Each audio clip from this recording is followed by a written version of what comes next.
گانے کی اگر استائی چل رہی ہے تو استائی پہ اپنے الفاظ ڈال دیا کرتا تھا، انترا آ گیا تو انترے پہ اپنے وہ کی. پھر تھوڑا سا مزید میں بڑھا تو میں نے ڈائری میں یہ چیزیں لکھنا شروع کی. کچھ لوگوں سے 10ویں کے زمانہ ہے یا نہیں، اس سے بھی پہلے؟ یہ 7ویں کا زمانہ ہے جب میں نے ڈائری لکھنا شروع کی. 7ویں کی اور 8ویں کی ایک ڈائری میرے پاس موجود ہے. وہ ہوتا یہ تھا کہ چونکہ میں میوزک سنتا تھا، انڈین ریڈیو اسٹیشن بھی آتے تھے، وہ نغمے بھی سنتا، پاکستانی ایک عروج تھا. یعنی کہ آپ دیکھ سکتے ہیں کہ پاکستانی فلم انڈسٹری کے جو موسیقی کا عروج کا زمانہ تھا 60 70 80 کا، تو وہ میرا بچپن میں، یعنی میری نمو ہو رہی تھی، میں پروان چاہ رہا تھا، میری ذہنی بلوغت کا وہ زمانہ ہو رہا تھا، اور میں وہی گانے اپنے الفاظ کے ساتھ جوڑ جوڑ کے گنگناتا رہتا تھا. پھر میں نے انہیں لکھنا شروع کر دیا. جب میں نے لکھنا شروع کیا تو پھر مجھے کچھ گیت لکھنے والوں نے متاثر کیا، تو میں اپنے نام کے ساتھ ایک نہ ایک نام جوڑ لیا کرتا تھا. ایک مجھے یاد ہے، میں جن متاثر ہوا، آنند بخش ایک بہت بڑا نام ہے، راول پنڈی سے ان کا تعلق رہا، بعد میں وہ انڈین وہاں چلے گئے، اور بہت ہی کامیاب انہوں نے دیے. اور جہاں تک میرا خیال ہے 50 سے لے کر 2000 مطلب کم و بیش انہوں نے 40 سال انہوں نے انڈین فلم انڈسٹری کو دیے اور بڑے کامیاب گیت دیے. تو وہ ایک تو چونکہ پڑھنے کا بھی موقع ملتا تھا، پڑھنے کا بھی زمانہ تھا، اتنے چینلز ہوتے نہیں تھے، ٹی وی شام کو 5 بجے لگتا تھا اور 12 بجے ختم ہو جاتا تھا.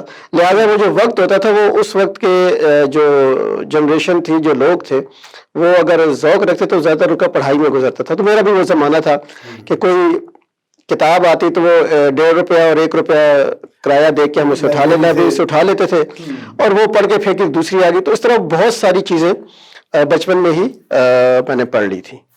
سب سے اہم بات جو بتانے والی ہے، آپ کی یہ کتاب مقتدرہ قومی زبان نے شائع کی، جی.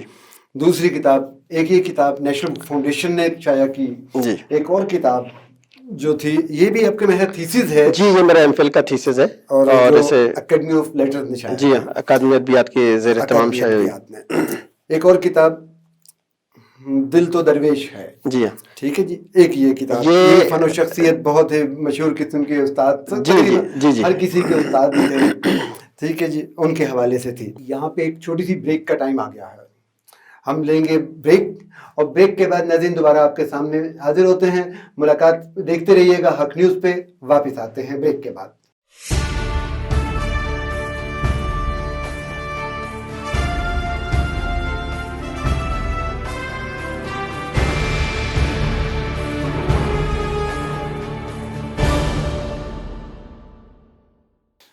ویلکم بیک ناظرین، ملاقات میں دوبارہ خوش آمدید. جنید عادل صاحب ہمارے ساتھ ہیں، بہت اچھے شاعر ہیں. مجھے ان کا ایک شعر یاد آ رہا ہے، بلکہ تخلیق میری کے حوالے سے یاد ہوگا آپ کو. اسی قسم کی ایک آپ کی غزل تھی، اور یہ آپ کی پہلی کتاب میں تھی. جی. اگر وہ سب سے پہلے وہ سنائے تو پھر آپ سے کوئی اور شعر. جی. مجبوریوں کے دور میں حالات بک گئے. مجبوریوں کے دور میں حالات بک گئے، لفظوں کی کیا کہیں یہاں جذبات بک گئے. تخلیق میری اور کسی نام پر گئی، تخلیق میری اور کسی نام پر گئی، میں باہنر ہوا تو میرے ہاتھ بک گئے. بہت خوبصورت شعر ہے. پھر بھی ہوئی نہ پوری ہماری ضرورتیں، پھر بھی ہوئی نہ پوری ہماری ضرورتیں، اس کشمکش میں اپنے تو دن رات بک گئے. اور ہم کو اصول اپنے جہاں سے عزیز تھے، ہم کو اصول اپنے جہاں سے عزیز تھے، کتنے ہی ورنہ صاحب اوقات بک گئے. کتنے ہی ورنہ صاحب اوقات بک گئے. اور آزر سخنوری کا کوئی مول ہی نہ تھا، آزر سخنوری کا کوئی مول ہی نہ تھا، بکنے کو ورنہ خاک کے ذرات بک گئے. یہ سب شاعری واردات کا نام ہے. یہ کون سی واردات ہوتی ہے؟ پہلے تو واردات ہوا کرتی تھی، اب تو کرافٹس مین شپ کہا جائے تو اس سے زیادہ بہتر ہے. ہوتا یہ ہے کہ الہامی کیفیت ایک آدھ مصرے تک ہوتی ہے، 1-2 شعروں تک ہوتی ہے، باقی آپ کو اپنا ہنر دکھانا پڑتا ہے. آپ کی ریاضت اور آپ کی جو آپ مشق کرتے ہیں، مشقت ہوتی ہے، وہ آپ کا ایک اسلوب بناتی ہے، اور اس اسلوب کے تحت پھر آپ جو بھی چیز آپ تخلیق کرتے ہیں اس اسلوب کی جھلک آپ کی تحریر میں، یا اگر آپ مصور ہیں تو اس میں آپ کا ایک خاص ٹچ آ جاتا ہے، ایک خاص رنگ آ جاتا ہے جو آپ کی شناخت کا باعث بنتا ہے۔ شاعری کی اصلاح کس سے لی تھی؟ شاعری کی اصلاح ایز سچ تو نہیں لی تھی، لیکن یہ ہے کہ پڑھا بہت تھا، ردم، پھر جیسے میں نے پہلے عرض کیا کہ موسیقی چونکہ اندر روح میں شامل تھی میرے، تو وہ لکھنا شروع کر دی۔ یقیناً کچھ اس کے جو جزیات ہیں اس کے متعلق پھر پڑھا بھی، سمجھا بھی اسے کہ اچھا شعر کیا ہوتا ہے، اس کے لیے کیا ضروری ہے، خوبی کیا ہے، خامی کیا ہے، لہذا اس کے لیے پھر آپ کو تگ و دو کرنا پڑتی ہے۔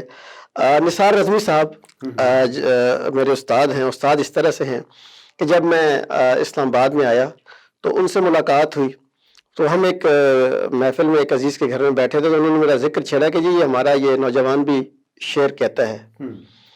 تو انہوں نے کہا اچھا شعر کہتا ہے تو کیا کہتے ہو؟ میں نے کہا جی یہ کہتا ہوں۔ انہوں نے کہا اچھا میں ایک مصرع دیتا ہوں آپ کو، آپ اس پہ لکھیں کیا کرتے آپ۔ قافیہ ردیف کی سمجھ آ چکی تھی اس وقت تک مجھے، اور اتفاق سے وہ بڑی آسان سی انہوں نے بہر مجھے دے دیا، اور میں نے اس وقت بیٹھے بیٹھے ایک وفور ہوتا ہے، ایک جوش، جب آپ چیلنجنگ کیفیت میں ہوتے ہیں تو پھر آپ کے اندر سے آپ کی تمام انرجی جو ہوتی ہے نا وہ آپ کا ساتھ دے رہی ہوتی ہے کہ آپ نے اپنے حریف کو یا اپنے مقابل کو کس طرح چت کرنا ہے۔ شعر یاد ہے؟ شعر بڑے آسان تھے، یاد تو تھے یقیناً، لیکن شاید اب میرے اس وقت حافظے میں محفوظ نہیں ہے، تو وہ ان شعروں پہ میں نے اس وقت کہہ دیے ٹوٹے پھوٹے جو بھی کہہ سکتا، تو اس میں کوئی ایک آدھ مصرع تھا جو وزن سے یا بحر سے خارج تھا، سو میری یہ دھاگ بیٹھ گئی کہ ہاں جی یہ شاعر ہے۔ اچھا جنید صاحب یہ بتائیں، شاعری جی ہمارے یہاں زیادہ اچھی ہو رہی ہے یا بارڈر پار زیادہ اچھی ہو رہی ہے؟ ہاں یہ بڑی اچھی بات ہے، اور یہ آپ کا سوال بھی اس لیے کہ بڑا کامن سوال ہے۔ اتفاق ایسا ہے کہ مجھے کچھ بین الاقوامی مشاعروں میں جانے کا موقع ملا، ابھی 2019 کا، اور اس کے پہلے بھی 2-4 عالمی مشاعرے ہمارے ہوتے ہیں، اور خاص طور پہ جو مشاعرے عرب ممالک میں ہوتے ہیں، یہ گلف جو ہمارا ہے یہاں ہوتا ہے، تو یہاں پہ ہماری ملاقاتیں بہت ہوتی ہیں پڑوس کے ممالک سے، جو ملک کی شاعر ہیں۔ بنیادی طور پہ موضوعات اور کرافٹس مین شپ کے حوالے سے پاکستان بہت آگے ہے شعر میں۔ اچھا جی ہاں، ان کے ہاں ایک جو وتیرہ ہے یا رویہ ہے، انہوں نے شعر کو کمرشل بنانے کے لیے اس میں کوئی 12 مثالوں کی چارٹ وہ کرتے ہیں، وہ موضوعات یا ترنم زیادہ وہ کر لیتے جی میں اسی طرف آ رہا ہوں، وہ موضوعات جو عام زندگی میں آپ کو محسوس ہوتے ہیں وہ ان کے ہاں بہت ملتے ہیں۔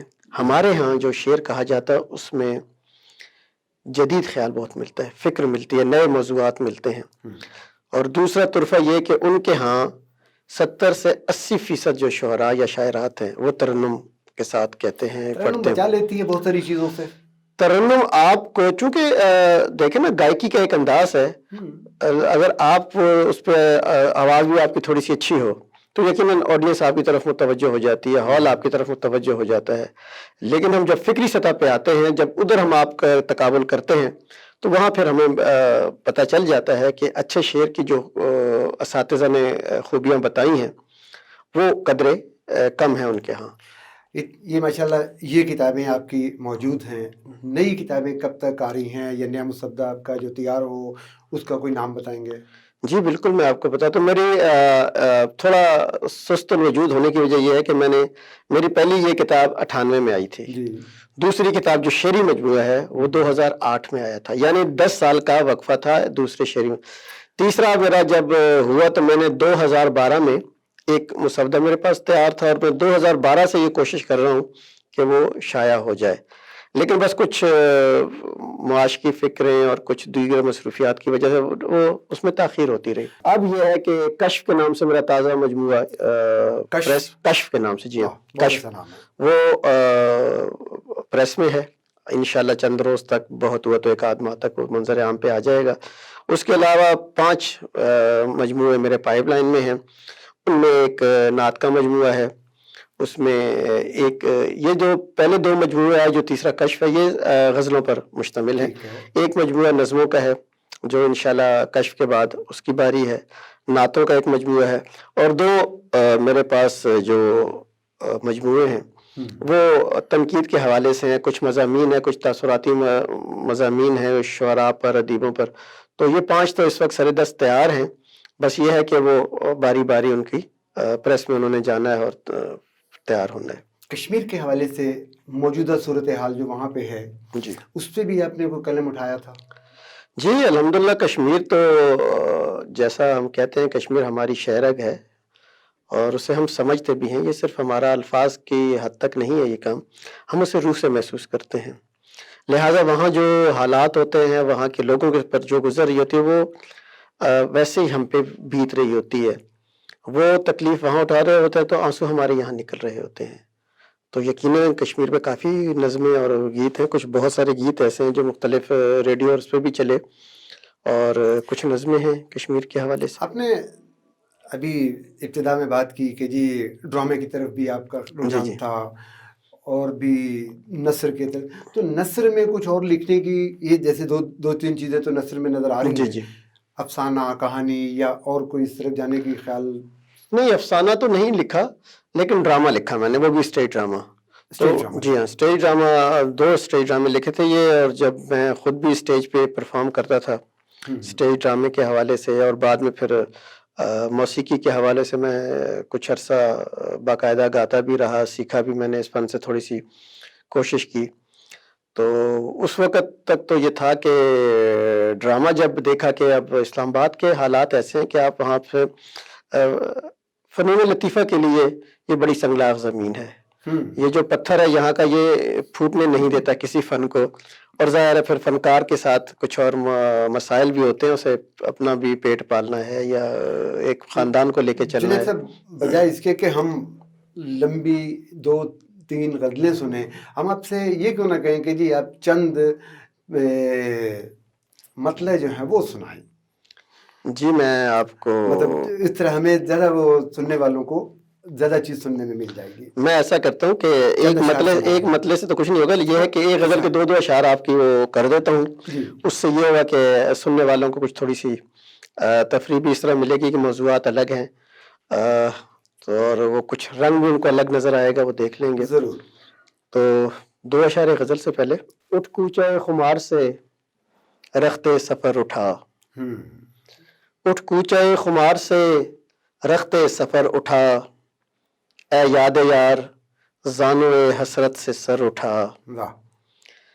یہ جست میں نے تیری ہی ترغیب پر بھری، یہ جست میں نے تیری ہی ترغیب پر بھری، لازم ہے اب یہ تجھ پہ میرے بالوں پر اٹھا. واہ.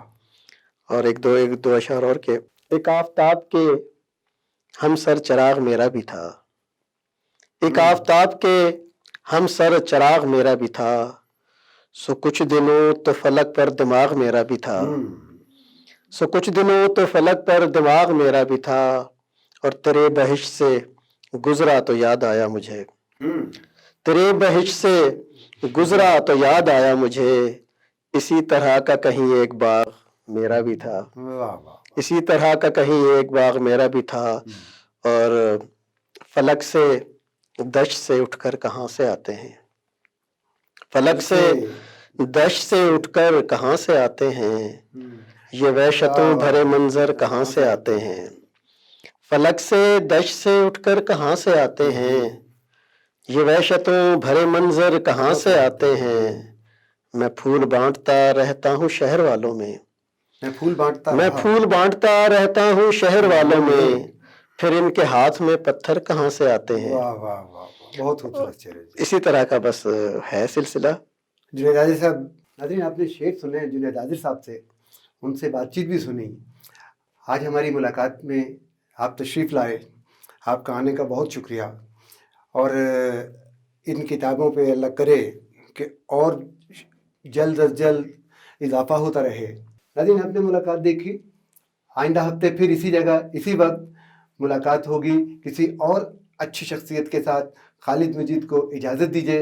حق نیوز دیکھتے رہیے اور ملاقات بھی. اللہ حافظ.